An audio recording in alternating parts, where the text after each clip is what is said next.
왜 너희 병원은 압박복을 입지 않느냐, 압박복을 입어야 탄력도 붙고 더 라인이 예쁘게 나오지 않느냐. 근데 사실 그런 부분은 결정되는 게 더 많은 것 같아요. 안녕하세요, 강남노슬림원 김지수 원장입니다.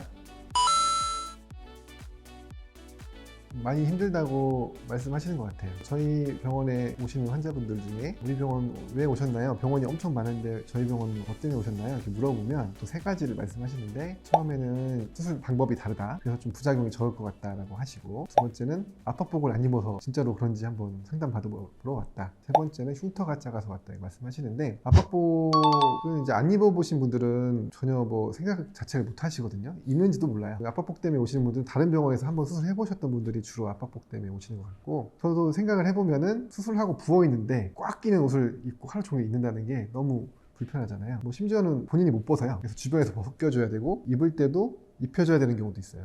입고 벗기 너무 불편하고 답답하고 하니까, 그것도 하루 이틀도 아니고 길면 한두 달까지 입어야 되기 때문에 그게 상당히 환자분들한테 불편감을 주는 것 같아요. 압박복은 압박이 안 되면 효과가 없어요. 어느 정도 압박이 되는 느낌이 있어야 되는데, 처음에는 이제 붓기가 있으니까 딱 맞겠죠. 중간에 또 붓기가 빠지고 나면 또 헐렁해지기 때문에 또 줄여야 돼요. 딱 맞게 해서 입어야 되기 때문에 입는 내내 힘들죠, 사실. 압박복 저희는 입지 않는데, 그래도 압박복이 장점이 있긴 있어요. 수술 직후에는 출혈이 생길 수 있잖아요. 지혈하는 가장 큰 원칙이 압박인 거니까, 압박을 해주면 출혈이 멈추니까 야간에 갑자기 뭐 바닥에 출혈이 생길 일이 발생하지 않겠죠. 두 번째는 압박복이 붓기도 좀 줄여줄 수 있어요. 부어있는 팔 다리를 눌러주면 그 붓기가 빠지겠죠. 또 세 번째는 통증을 좀 줄여줄 수도 있어요. 왜냐면 수술하고 나서 팔 다리가 약간 움직이면 덜렁덜렁 하잖아요. 안 그래도 아픈데 막 움직이면서 더 아플 수가 있는데, 고정을 해주면 덜렁거리는 건 없어지니까, 그래서 통증이 좀 경감되기는 하죠. 그래서 압박복이 나쁘냐, 그렇다기보다는 불편하기 때문에 못하는 거예요. 불편하지만 않으면은 뭐 입는 게 괜찮아요. 근데 불편한 게 너무 불편해. 그럼 저희가 불편한 감을 좀 줄여줄 수는 없을까라고 생각을 해봤는데, 그 압박복의 장점 중에 지혈 효과가 있다고 했잖아요. 근데 지혈은 사실 피가 안 나면 뭐 지혈할 필요가 없는 거니까, 수술을 할 때 저희는 지방층이 3층이 있는데, 맨 위에 슈퍼피셜 레이어에 마취용액, 투메센트 용액을 많이 넣어줘요. 많이 넣어주면 빵빵하게 되겠죠. 그럼 그 상태에서 피부를 먹여 살리는 혈관들이 마취가 되고 먼저 수축이 돼요. 그러면은 혈관이 수축이 됐으니까 맨 위에 층에 출혈이 잘 안 일어나겠죠. 그래서 뽑을 때도 순서도 맨 위에부터 뽑아요. 마취용액과 지혈이 된 부위부터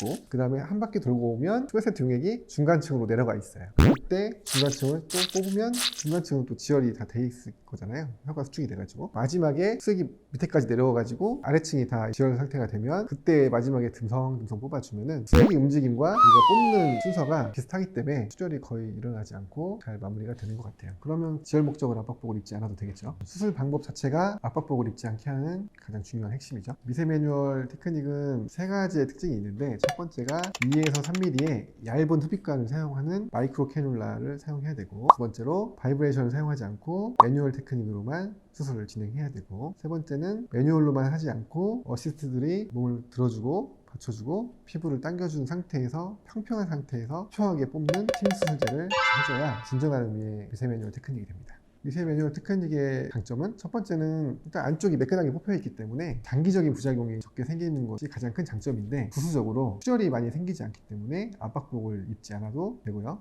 또 압박복은 또 입는 목적 중에 지혈 말고도 붓기를 좀 빼준다고 해서 많이 있긴 하는데, 생각해봐야 되는 게, 붓기 때 빼주려고 압박복을 입는 것도 되게 힘든 일이거든요. 그래서 붓기 때문에 힘든 건지, 부은 상태에서 압박복을 입는 게 힘든 건지는 이제 환자분들마다 이제 호불호가 있겠지만, 보통은 안 입는 걸 훨씬 더 선호하는 걸 보면은 압박복을 입는 게 더 힘든 것 같아요. 부었는데 굳이 그걸 넣어가지고 그거 또 빼고 하는 게 그냥 부은 상태로 있는 것보다 더 힘들다고 말씀하시는 것 같아요. 그리고 환자분들이 압박복에 대해서 많이 물어보시는 것 중에 하나가, 왜 너희 병원은 압박복을 입지 않느냐, 압박복을 입어야 탄력도 붙고 더 라인이 예쁘게 나오지 않느냐 라고 말씀하시는 경우가 있는데, 사실 그런 부분은 수술 중에 결정되는 게 더 많은 것 같아요. 피부가 처지는 거는 지방량을 너무 과도하게 뽑아서 피부가 남을 때 처지는 거지, 그리고 압박복을 입는다고 해가지고 붙어가지고 탄력이 너무 좋아지고 그러진 않거든요. 압박복을 입어도 너무 많이 뽑으면 처지고, 압박복을 안 입더라도 적절하게 잘 뽑아주면 처짐은 별로 없는 거니까, 수술 중에 결정되는 부분이지 압박복 때문은 아니다 라고 생각합니다. 압박복을 입지 말아야 될 이유는 없는데, 불편하시니까, 입기 싫어하시니까, 그래서 입는 거는 본인의 선택에 맡기고 있죠. 다른 병원에 수술했던 분들 두 부류가 있어요. 안 입으려고 하시는 분도 있고, 안 입어서 되겠어요? 라고 하면서 두렵다고 하면서 다 입는 분도 계셔가지고, 그걸 입지 마세요 할 수는 없고, 그건 개인 선택에 맡기고 있습니다. 근데 거의 다 안 입으시는 거 보면은 압박복이 많이 불편한 것 같아요. 오늘의 결론, 미세 매뉴얼 테크닉으로 지방흡입을 하면 압박복을 입지 않아도 됩니다. 압박복 값으로 소고기 사주세요.